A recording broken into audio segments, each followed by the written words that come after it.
And we're back. I would like to invite Paweł Szczerkowski and Mike Matlock. Gentlemen, it's an honor. I'm overjoyed to meet you. How are you doing tonight?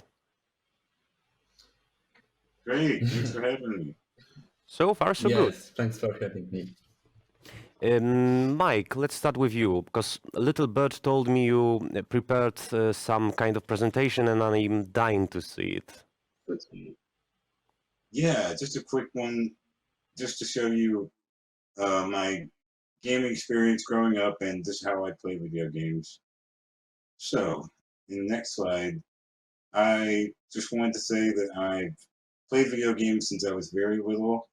There's a picture of me when I was about 5 years old, although there is somewhere a picture of me when I was 2 or 3 playing an Atari, and I don't remember it at all. So just know that I've played games before I understood thought. And I gravitated towards them because I was born with a disability called spinal muscular atrophy, and it weakens my muscles over time. So I play more indoor things.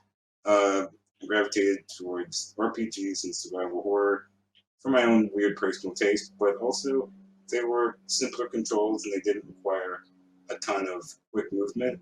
Because someone with my disability, it's hard to do that. And for the most part, I did okay on my own, even up to the 5th generation of gaming with the N64 and PlayStation 1. I could play even, first-person shooters like Turok, because back then they just used one joystick for movement and camera, and I could maneuver that okay with my limited mobility. And on the next slide, though, is when I started to hit some obstacles, and that was in the 7th generation. With the PlayStation 3 and 360, there was a much bigger focus on the trigger buttons, which are the L3 and R3 buttons. I have never been able to press them because I just have that kind of limitation. And it and around the Assassin's Creed Revelation release, they started to kind of make that button very important. So I just got to a point where I started thinking, why do I buy games, for $60 and then I won't even be able to play them? So I kind of made me want to go out and look to see if there was a place online where people could see what the controls were. And I didn't find a ton. That was years ago. So I decided to make my own. I made a channel where I reviewed games, mainly for disabled gamers and to show people what controls were before they bought them. And it also kind of led me to figuring out more technical terms for what the issues I was having, and that there were a lot of disabled people like me with similar issues. One way I was able to get around playing certain games, I found someone who modded a controller, and back then they would take the controller and take it apart, rewire it, and it let me customize each button to wherever I wanted. And about 6 years ago, there wasn't a ton of that going around. But in the next slide, fine motor skill impairments. That's what I have, and it, like I said before, has to do with the limited mobility I have. I can't do a lot of quick motions. Things like quick time events or QTEs are really challenging. And I found ways over the years to kind of find the right terms for what I needed, and found lots of great sources that helped me. On the next slide, aim assist was one of the biggest things that I found to really help people like me, not just with my disability, but people with fine motor skill impairments. A lot of third-person action games require both the left and right control stick to be moved, but with an aim assist, it can help lock on to things, and there's different ways you can do it. You can have a sliding scale, so it won't lock on to the exact enemy, but near it. But any sort of option like that in aim assist is helpful for us. Another one to go the extra mile is the camera assist. You can see an example of that in The Last of Us Part 2, where if you turn it on, the camera will sort of follow your movements, or it'll orient the camera to wherever the main character is facing. And this is great to just free up an extra hand, and also just it gives more for the game to do and less for you to do. Other ways to help me, not just an easy difficulty, but being able to customize the difficulty for the puzzles or the amount of enemies on screen, and even just having a lot of autosaves or consistent autosaves will help people like me because we often get tired and fatigued uh, just a few minutes into a game. So it's nice to have that to free up some time. And the last thing, the next slide, is just how I play PC games. It's a little unorthodox. Because I can't use a normal keyboard, I just am restricted to a mouse. But I play a lot of games on PC. What I end up doing is trying to find games that allow for just a mouse. A lot of point and click games do that. But I can play action games as well as long as they let me use third party programs. I use an on screen keyboard, which is in the accessibility settings on any Microsoft computer, but there are other similar third party keyboards you can get for free. Without the option to use it, though, I'm not really able to do a lot. I've found some technical terms that describe what allows certain PC games to let you use third party programs. Borderless windowed mode is a good example of letting the mouse go outside the game window, but it also has to do with locking the cursor. If the option is there, I definitely use it. But I found several ways over the years and through other people to help me sort of find technical terms to help developers make games more accessible, not just for me, but for a lot of different disabled people. So yeah, that's my journey.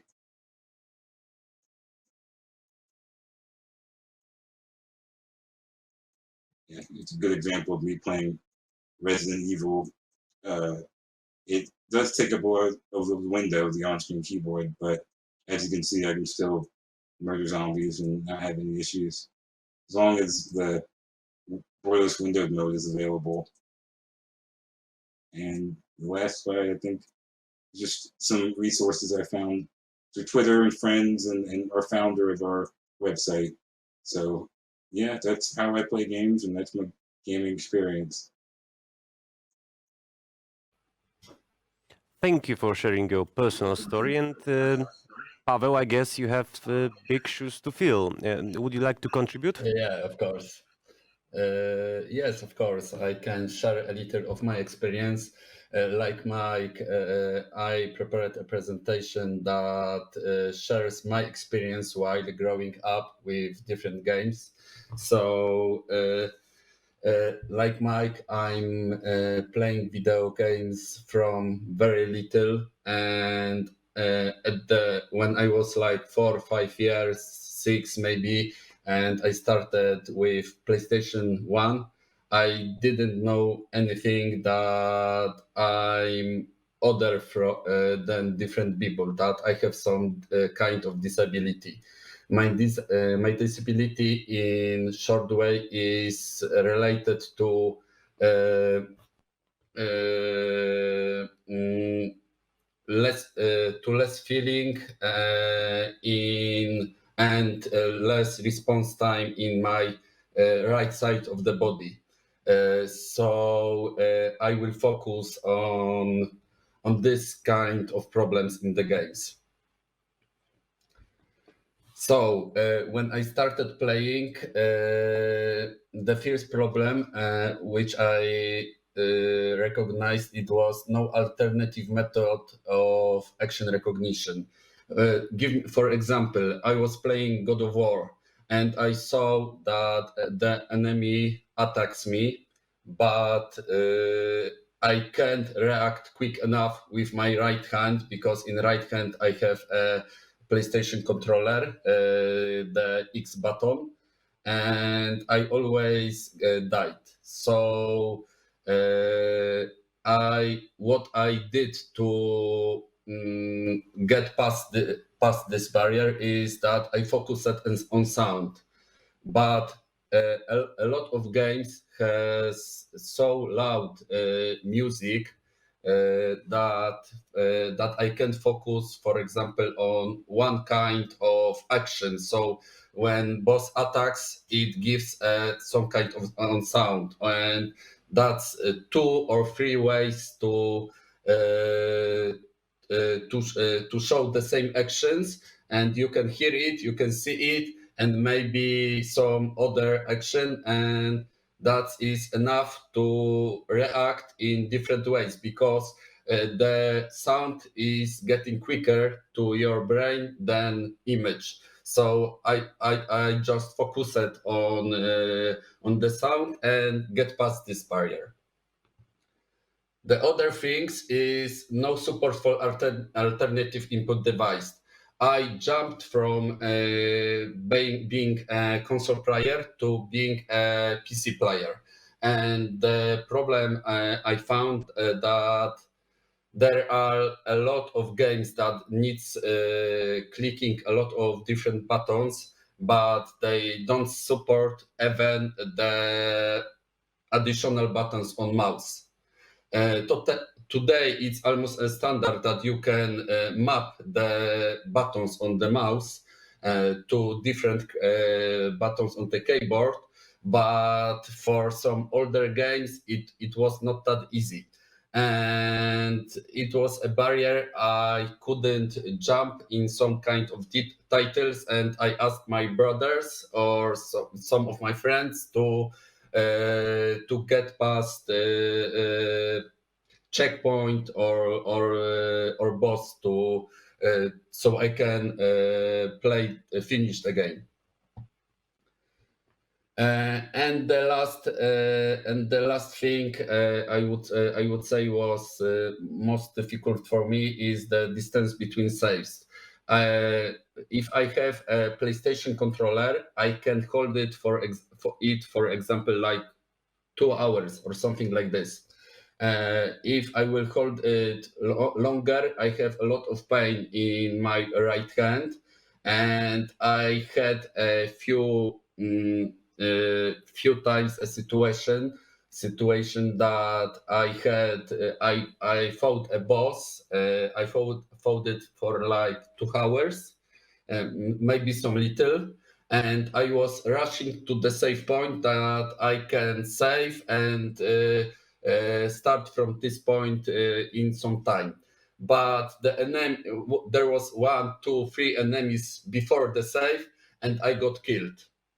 And I wanted to throw my console through the window, because going all over again was a very difficult thing.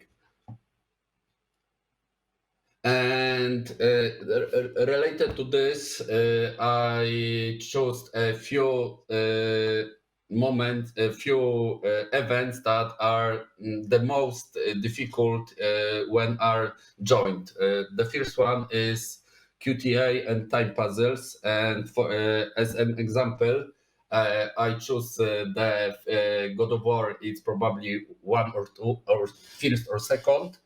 God of War had a lot of time puzzles, and moreover, they were connected with QTE sequences. When with my disability, I can't use officially more than one button in the right side of the controller. So I couldn't do time puzzle and attack an enemy in the same time. So sometimes it was like to get through one sequence of time puzzle, because the time puzzle in God of War were mandatory, and to get to the next point in the story,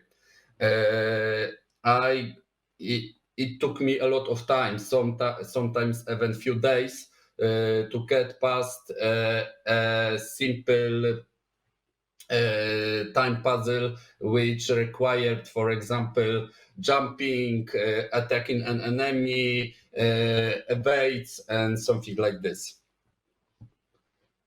And because my disability is in the right side of my body, the worst thing, even now, is for me the SAT standard.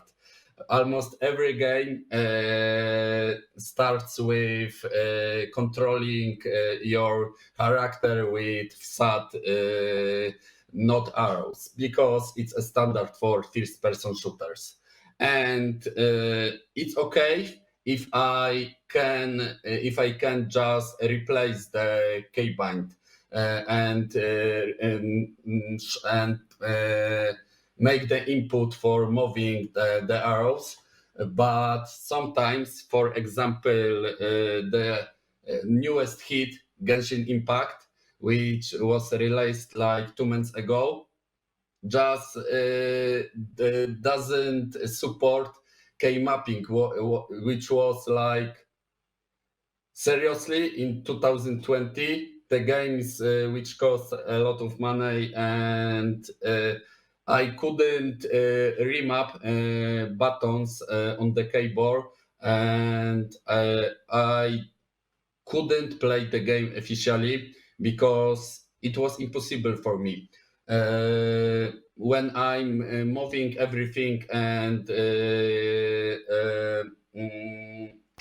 when I'm doing everything with my left hand, I can't move the mouse, so I can't move the camera, so I can play the game. So it's obvious thing that almost all games have key binding, but every year there are few titles that just doesn't allow key mapping. So every time I will just say it again that key mapping is very needed for people with any disabilities. And alternative input devices, like I said at the beginning, the more controllers, alternative devices you support, the easiest way is for people with disabilities to play your game. So, for example, I will show the game that did this right. I'm currently an multiplayer gamer. Mostly I'm focusing on games that I can play with my friends. So obviously the genre I like is MMORPG. And currently I'm playing in one game that my HUD looks like this.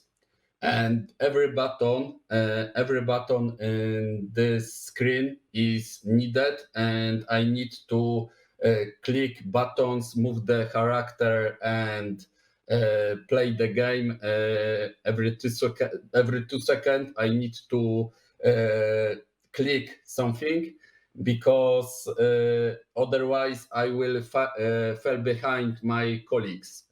And the game allows almost and supports almost all alternative devices. So I can click every button in the screen with one hand, and I don't fall behind my friends, so I can play it and actually enjoy the game with my friends.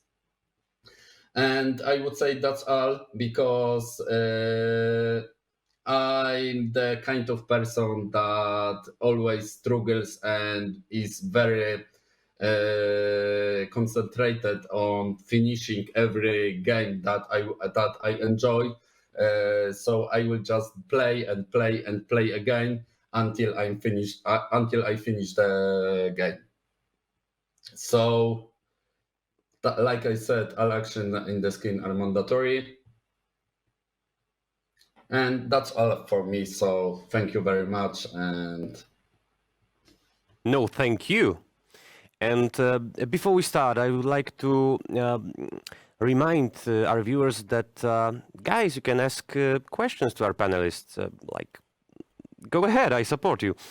But before I start with questions from viewers, I have to ask. As rumor has it, accessibility software like AutoKey, Xpadder, stuff like that is apparently being blocked in Cyberpunk 2077. I've heard many gamers are not able to play the game because of it, and I'm curious, have you guys had the opportunity to try?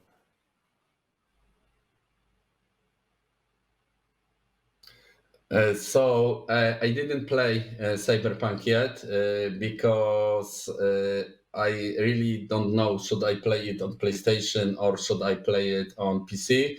And because on PlayStation there is a new controller for PlayStation 5, and my hand needs to get used to it at the beginning so I can play the game. But and my PC is not a high-end PC, so I'm still waiting mostly for bugs Bug fixing, patch, yeah. of course. Yes, but I don't use any specific software to play the games because I bought an expensive mouse with a lot of buttons that I just mapping to play every game I want. Luckily, that problem is not is avoiding me. Mike, would you like to contribute? Sure, I haven't got a chance to play it either. I heard a few news updates, one about, I think, an epilepsy warning for Cyberpunk, and I also heard there would be subtitle options to enlarge them and maybe change the color. I didn't hear that about them blocking key remappers. That's unfortunate, just because there's a lot of gamers who need them to, be able to customize the way they need to. Hopefully, they offer their own customizable options in the game. Okay, guys, I was also wondering, do the new generation of consoles have new accessibility features?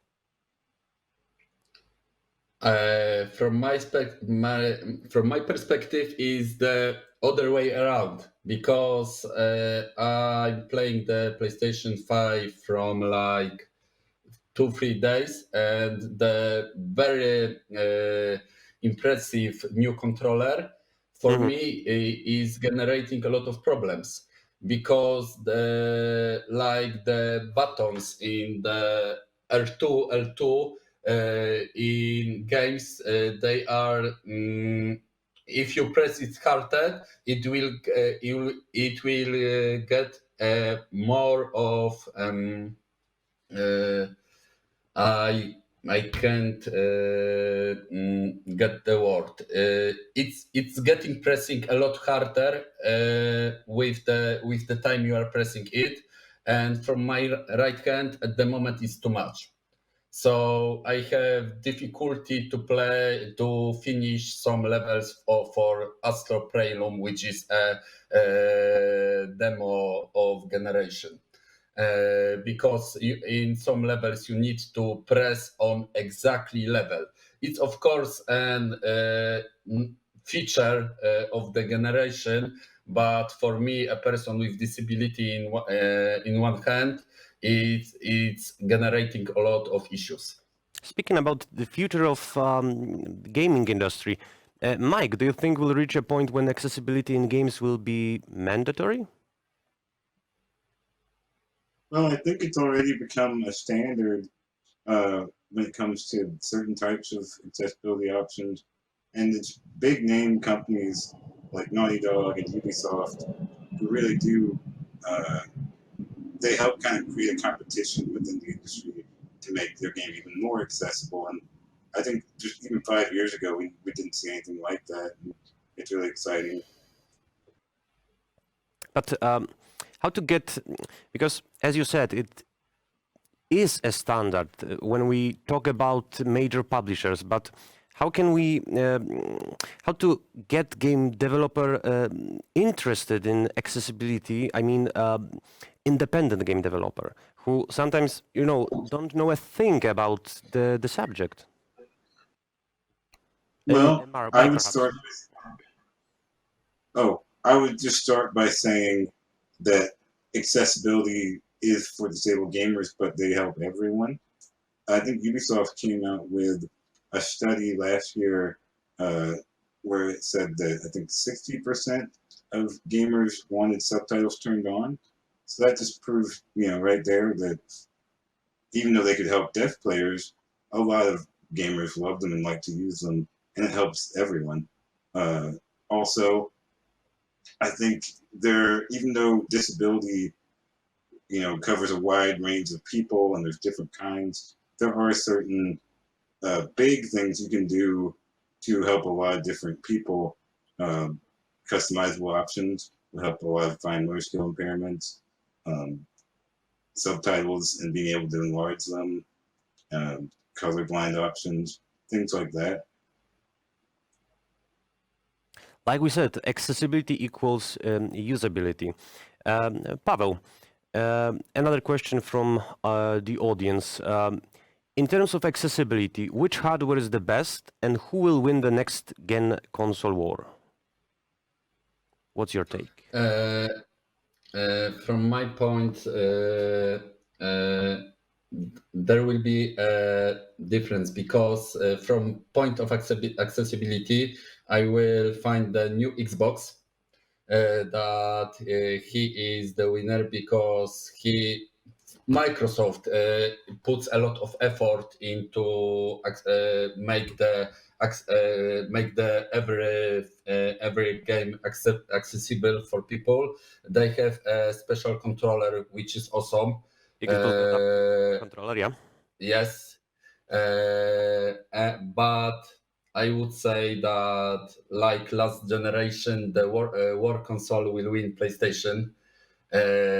Because despite the problem with controller of PlayStation, I'm loving this controller. I'm loving that how they put everything, every vibration in such a way that you feel like you feel sand, etc. And in terms of accessibility, I will say that we will win Xbox, but in terms of sales or war, sorry, will win PlayStation. sorry to interrupt you, but of course. yeah, we didn't. I didn't ask you about Okay, sorry, though sales, I stuff like that. misunderstood that. Yeah, I was talking solely about accessibility features. Then definitely Xbox. They Xbox is the doing winner. an amazing job with accessibility controllers. Okay, guys, let's go back for like year and a half. Sekiro Shadows Die Twice. From Software just released Sekiro Shadows Die Twice, and the game raised the debate over difficulty versus accessibility. One might say accessibility and difficulty. Difficulty aren't the same thing. But I'm curious, what's your take on that conversation? I've spoken about this before, and in a lot of accessibility talk, most people understand the necessity, but every once in a while the argument will come up about whether it's fair and whether you're giving disabled people an unfair advantage. And the way I see it, any kind of accessibility is an option. That's exactly what it is. It's optional, and it shouldn't really affect other people's playthrough. I do think there are different ways you can go about expressing where accessibility is to the player. A game called Darkest Dungeon and another game called Celeste did it where they kind of gave you like you go to an options menu and it says the game is played, it needs to be played this way, but if you need certain options, you can turn it on. That way, they'll know that the game they made and want to be played a certain way can still be done that way, but there are other options available. Well, that should be standard. Yeah, Pavel, you wanted to add something? Okay, yes, because I'm currently playing Sekiro, so for the first time. So it's possible. Last week yes, but I'm throwing my controller a lot. It's hard, and I'm still still at the beginning.